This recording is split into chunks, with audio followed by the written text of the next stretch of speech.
Hey guys, welcome back to the Wild Wrestling Channel. I am your host, Seth. Today, I'm going to be giving you guys my TNA Rebellion 2025 review and grading each match. So let's hop right into the video. Play the intro.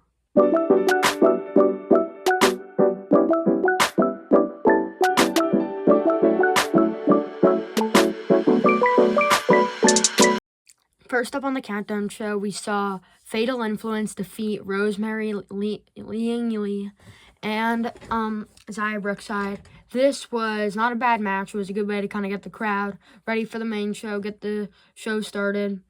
The end of the match, we saw Rosemary hand Zaya Brookside brass knuckles to use, but Zaya couldn't do it.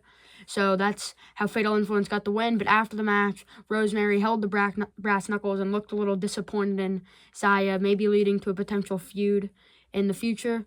This match wasn't bad. I'm going to give this match solid C+. I think it wasn't a horrible match, but it wasn't the best of the night either. Next up, we had the Elijah Open Challenge, who was answered by TMDK member Shane Haste. This was a very good match between the two. It was a good surprise seeing Shane Haste there, and they didn't have a sloppy match either. Very good match. I am going to give this around solid B-. I think it's better than the first match, and the surprise is nice. The match wasn't the best of the night, but a very good match, so I'm definitely going to leave it at B-. I think that's where it deserves to be, and that closes out the countdown. Now let's hop into the main show. Now we're in the main show, and we kick things off with Ultimate X. Moose, El Hijo del Vikingo, Leon Slater, Sidney Akeem, Casey Navarro, and Matt Cardona all showed out in a crazy Ultimate X match. All of the high flyers in the match were doing their thing, and Moose and Matt Cardona were adding a different side. And Moose is scared of heights, so at one point he asked Alicia Edwards to climb up to retrieve the title, but Alicia doesn't want to do it. She attempts to do it, but ends up falling, and Moose catches her. But Leon Slater hits a brutal super kick on them that looked like he even hit Alicia. The peak of this match, in my opinion, was as Leon Slater is looking to go after the X Division title. He sees all his opponents on the floor, so instead of going after the title, he climbs the entire pillar, had to be at least 15 feet in the air or even higher, and hits a massive Swanton 450 off the ladder onto everybody. A crazy spot there. I thought for a sec he was concussed because he hit his face hard off the ground, but he seemed fine, got himself right back up, and went to the title, grabs the title, drops down, but right before he hits the ground, Moose spears him.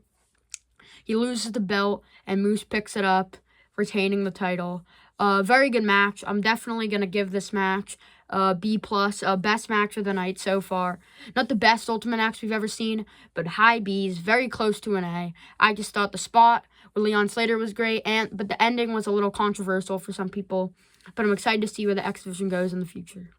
Next up, we had Ash and Heather by Elegance, Lash Legend and Jakara Jackson, Spitfire, and Gigi Dolan and Tatum Paxley, fatal four-way for the Knockouts tag titles. This was a chaotic match, all four teams going super crazy to get the job done. We even saw Lash Legend throw Jakara to the outside, using her strength. Her and Danny Luna had a couple face-offs, and the end of the match came looking for Towers of Dooms, but I forget the girl's name, but she came out, I think Hale or something. I can't remember her name, but she came out and helped Ash not get taken out by the Tower of Doom, landed her swanton, and was able to pick up the win.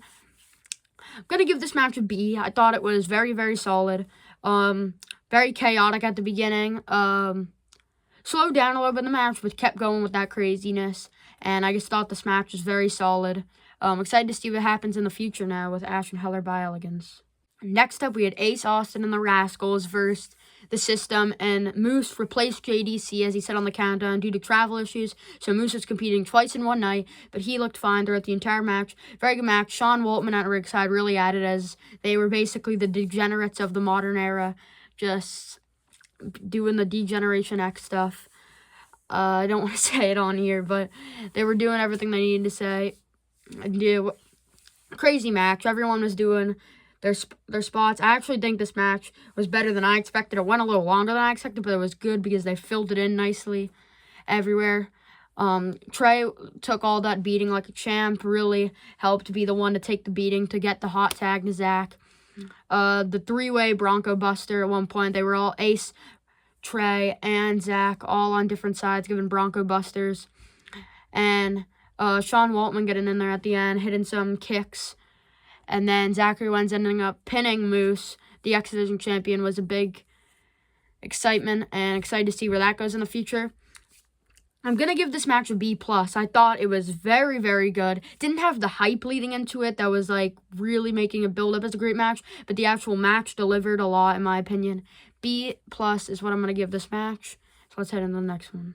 The next match was Steve Maclin versus Eric Young. This had a big hype. They've had a couple months of this rivalry, and everything that happened with Steve before going out, looking so focused, was crazy, and he drops the title right at the top of the entrance, ready to starts annihilating Sinner and Saints, gets in there, and him and Eric Young are just brawling with each other this entire match.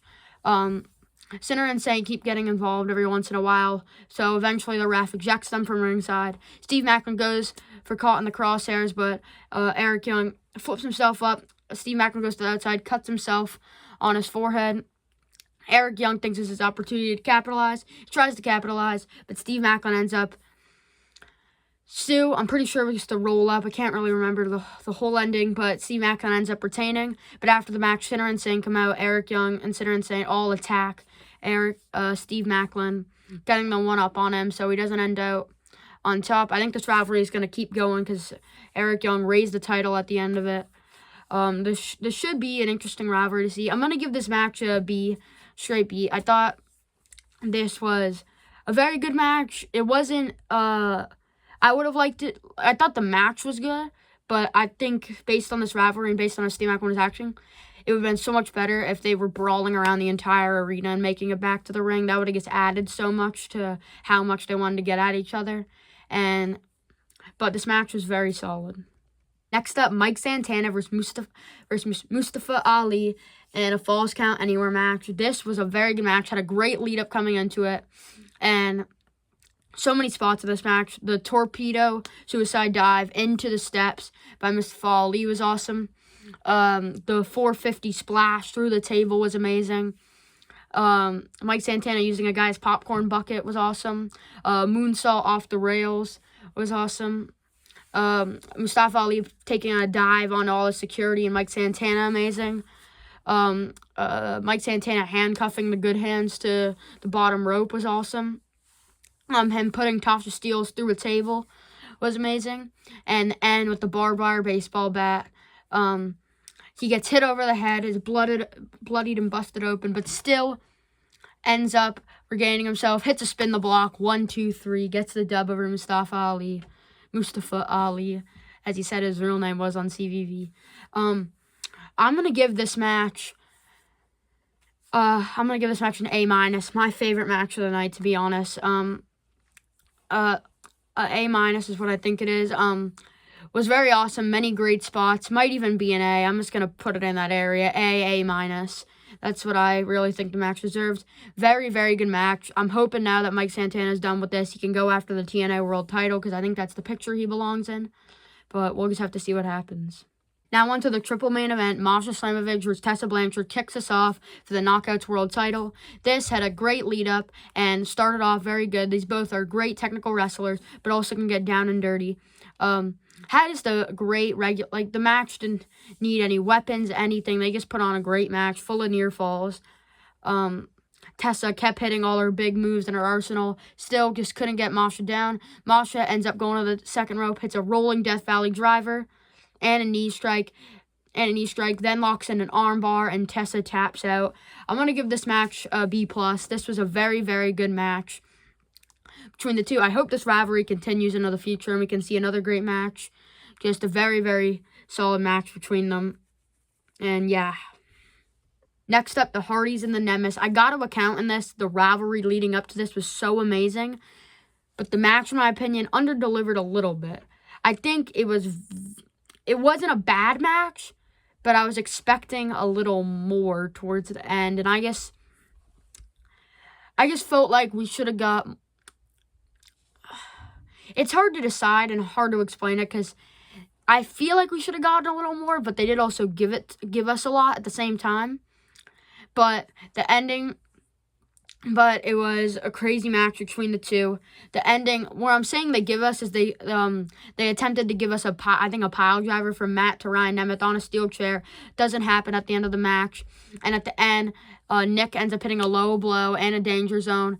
Ryan tagged himself in, runs in, and gets the cover for himself. And the Nemeths are the new TNA World Tag Team Champions. I'm going to give this match a B+ also. I think it was very solid. To me, under-delivered a little bit based on the storyline going in. It would have been a lot cooler if they had like a Broken Rules match or something. But I don't think this is the last we see of the Hardys and the Nemeths. Hopefully we get the Broken Rules down the line. But a B+ is what I think this match deserves. Finally, the main event, Joe Hendry, Frankie Kazarian, and Ollie Go Ethan Page for the TNA World title. This actually was a very good match, a lot better than I expected. All three men were throwing crazy moves at each other, putting everything they could at each other. We see Frankie hit a beautiful rollover into a cover. That's a beautiful technical wrestling move, in my opinion. And we see Frankie get whipped into the barricade area at one point. All these men came close to winning, and at the end of the match, we see a table get set up. Joe ends up lifting. Kazarian goes for fade to black. Hendry reverses it, ends up hitting an AA through the table, gets Ethan in the ring. Ethan looks for a twisted grin, but Joe Hendry counters, ends up hitting a fallaway slam and standing ovation. 1, 2, 3. He retains the TNA World title, but doesn't get much time to celebrate because out comes Trick Williams, hits a discus boot and a trick shot, and ends the night hoisting up the TNA World title. All in all, I'm going to give this match an A-. I think the match is really solid, and the trick surprise also added to it. This was a second best match of the night, in my opinion, behind Mike Santana and Mustafa Ali. Very solid match, though. Excited to see where Trick and Hendry go in the future. Hopefully, we can see them at Under Siege for the TNA World title. But what a crazy way to end out Rebellion. Thank you guys so much for watching. Make sure to like and subscribe. Comment down below if you enjoyed these videos. And turn on that bell so you get notified whenever I upload a brand new video. See you guys in the next one. Bye, guys.